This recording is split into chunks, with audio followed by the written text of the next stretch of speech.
हमारे पूर्ववर्ती वक्ता गण ने काफी कुछ बातें बता रखी आपको, काफी कुछ सुना रखा। बड़े भाई आदरणीय अमरनाथ राय साहब का निर्देश भी है, तो मैं बात वहीं से शुरू करता हूँ।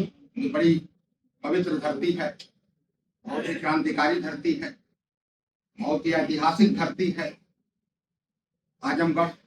और हम लोगों का यहाँ से भावनात्मक, सही बात कहा आपने कि हम लोग जब हाई स्कूल और इंटरमीडिएट की अपने सर्टिफिकेट और मार्कशीट देखते हैं तो निश्चित रूप से उस पर आजमगढ़ ही लिखा है।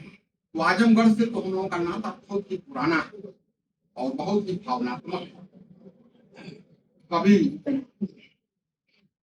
पहलाज शहलाजी साहब ने कहा था कि इस खित्ते आजमगढ़ पे मगर फैजाने तजल्ली है अक्सर, जो जर्रा यहाँ से उठता है वो नैयर आजम होता है।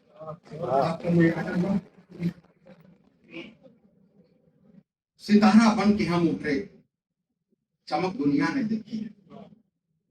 सितारा बन के हम उभरे, चमक दुनिया ने देखी है। नुमाया क्यों नहीं होगी ये आजमगढ़ की धरती। कैफी आजमी साहब की धरती है, ये शकील आजमी साहब की धरती है, ये सादाब आजमी साहब की धरती है, ये राहुल सांस्कृत्यान साहब की धरती है, ये अयोध्या सिंह उपाध्याय हरिओं साहब की धरती है, ये श्याम नारायण पांडे साहब की धरती है। इस धरती को अनेक शिक्षाविदों, अनेक मनीषियों, अनेक संस्कृत कर्मियों की छत्र छाया मिली।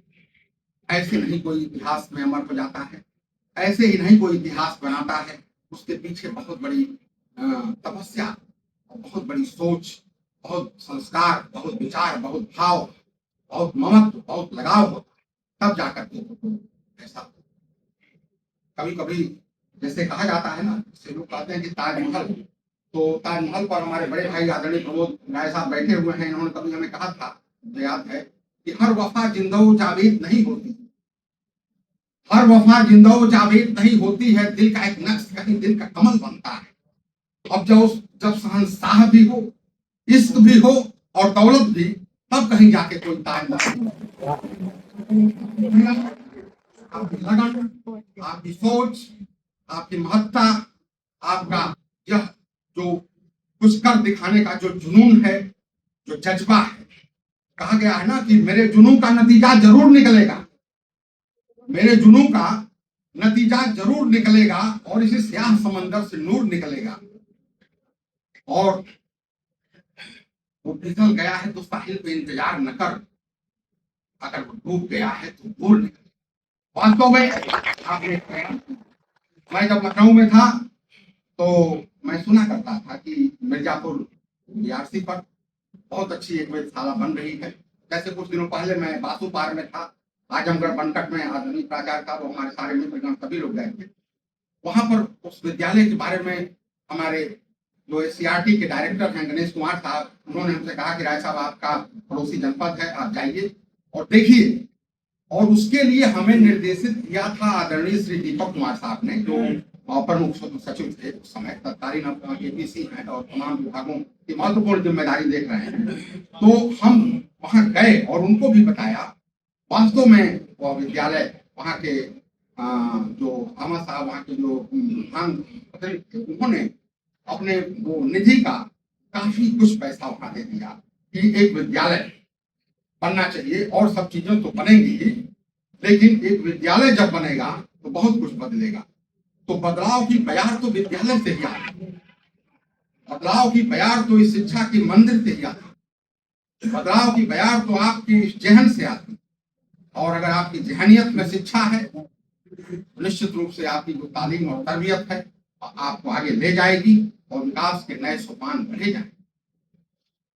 कभी जौहर कानपुरी साहब ने कहा था कि अंगारों को फूल बनाया जाए, बाकी ये मकबूल बनाया जाएगा और बाद में होगी मंदिर मस्जिद की तामीर, पहले एक स्कूल बनाया सत्ता भी उसी दृष्टि से काम कर रही है। आज हम शिक्षा पर कितने सक्रिय हैं, आज शासन और सत्ता कितनी जागरूक है, और खास तौर से प्राथमिक शिक्षा का सवाल, क्योंकि ये बुनियादी शिक्षा है। देखिए, जो लोग पढ़े हैं, समझदार बच्चों को तो कोई पढ़ा सकता है, लेकिन प्राथमिक बच्चों को जो बुनियादी शिक्षा है उसे मजबूत करना, जब बुनियाद मजबूत होगी तो निश्चित रूप से मीनार भी मजबूत होगी, कंगूरा भी मजबूत होगा। इसलिए इस बुनियाद को हमें मजबूत करना, इस बुनियाद को हमें आगे बढ़ाना है। इसलिए शासन की जितनी भी योजनाएं हैं, सर्व शिक्षा अभियान के तहत जितने भी कार्यक्रम हैं, सरकार की जो नीतियां हैं, अधिकतम प्राथमिक शिक्षा और माध्यमिक शिक्षा के लिए, चाहे वो स्कूल चलो अभियान हो, चाहे वो पीएम श्री विद्यालयों का हो, कंपोजिट विद्यालयों का हो, चाहे वह आपका डिजिटल शिक्षा हो, चाहे आपके शिक्षक जो प्राथमिक शिक्षक हैं उसमें तरह तरह के जो नवीन कार्यक्रम हो, शासन हर तरफ से पूरी तरह से प्रतिबद्ध है कि शिक्षा की गुणवत्ता कैसे बढ़ाई जाए, और उत्तर प्रदेश ही नहीं पूरे भारत में हम कैसे अपने अपने सुकर्मों से और अपने शिक्षण संस्कारों से अपने विद्यार्थियों को अच्छी से अच्छी शिक्षा प्रदान करें, जिससे वो हमेशा इस राष्ट्र की दशा और दिशा को बदलने का कार्य करें। और यह कार्य केवल प्राथमिक शिक्षा कर सकते हैं। हमारी इसलिए सबसे ज्यादा आपकी अपील है, आपकी गुजारिश है कि आप अपने कर्तव्यों को पहचानिए। शासन आपको पहचानता है। आप देखते होंगे कभी भी राहत आपदा में अगर जरूरत पड़ती है, कोरोना काल में, तो एक शिक्षक है। आप देखते हैं कि कभी भी निर्वाचन में अगर बस्ता लेकर के जाना है, पोलिंग करानी है, तो एक शिक्षक बस्ता लेकर पहुंचता है। आप देखते हैं कि कभी भी बीएलओ की ड्यूटी है, एसआईआर में अगर जाना है, शासन सबसे ज्यादा खास करता है। तो आप सबसे ज्यादा सुरक्षित, आप सबसे ज्यादा हमारे लिए बेशकीमती, इसलिए सत्ता और शासन भी आपके प्रति संवेदनशील है।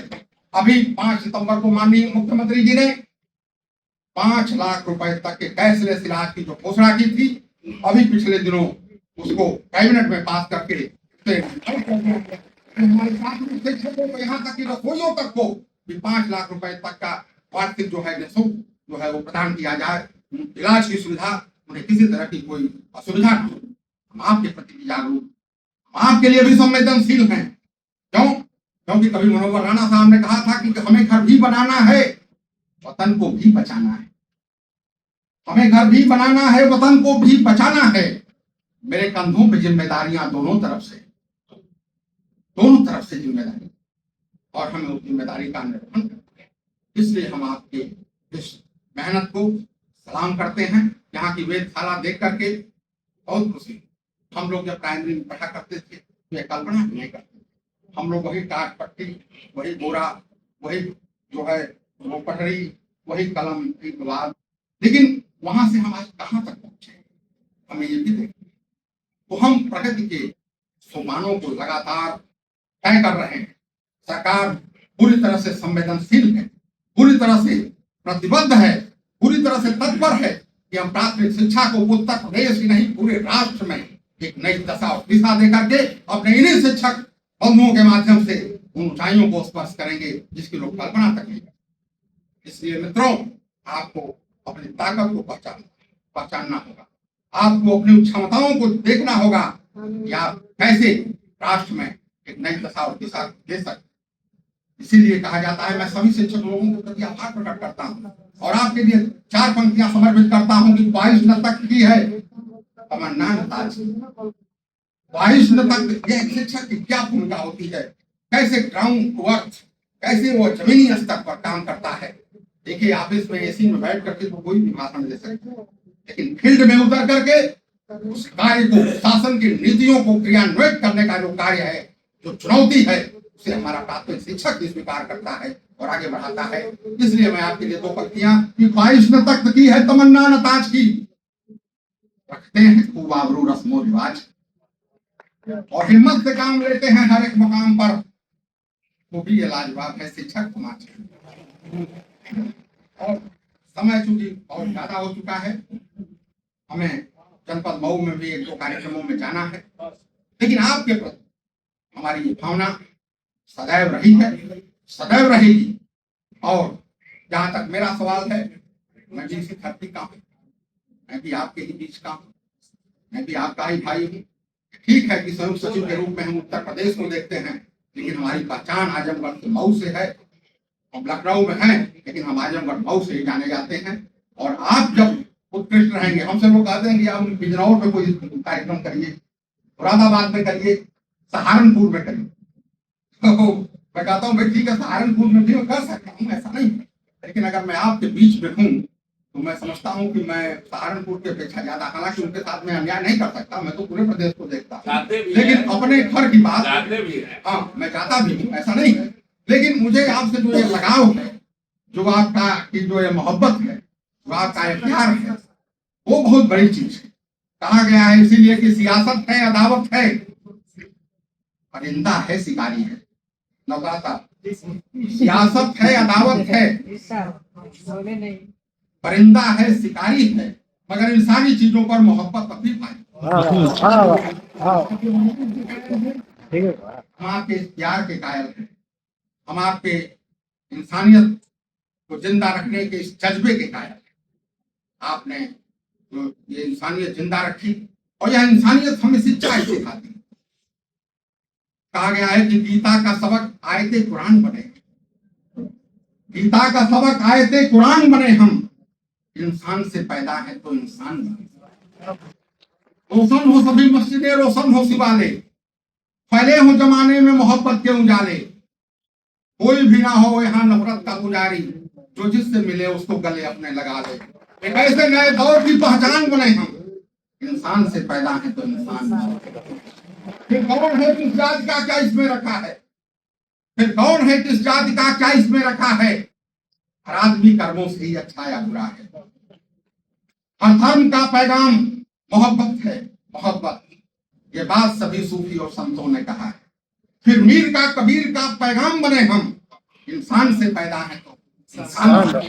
इसलिए इंसानियत हमें शिक्षा ही सिखाती है, इंसानियत हमें शिक्षक ही सिखाता है, इंसानियत हमें शिक्षक संकुल ही सिखाता है। इसलिए इस शिक्षक संकुल बैठक में आकर के मैं अपने आप को गौरवान्वित समझता। ख्वाहिश थी कि जनपद मऊ में भी यहाँ पर डॉक्टर संदीप राय जी बैठे हुए हैं। इन्होंने एक बार कहा कि सर पूरे जनपद के समस्त शिक्षक संकुलों की एक बैठक हम डायट में रखेंगे, इत्तेफाक नहीं हो पाई, लेकिन मुझे क्या पता था कि इसकी शुरुआत आजमगढ़ से। अब शायद जो है उनसे गुजारिश करूंगा कि वो आदरणीय संतोष उपाध्याय जी को भी बात कान में डालें कि आप तो नहीं कर पाए, लेकिन आजमगढ़ में राजू पाठक जी ने जो झंडा फहराया है और ये सब हमारे बड़े भाई आदरणीय अमरनाथ राय जी की देन है। यहाँ की जागृति, आप में उत्साह, देखिए जो व्यक्ति स्वयं उत्साहित होता है वही आपको भी उत्साहित कर सकता है। अमरनाथ भैया पहले भी हम लोग जब पढ़ते थे तो जो होली गीत ये गा देते थे भोजपुरी ये सच्चाई है, ये इनकी क्षमता है, ये माहौल को जिंदा रखने का करते हैं और उत्साहित और प्रोत्साहित करते हैं, और प्रोत्साहन से ही आदमी को एक नई दशा और दिशा मिलती है।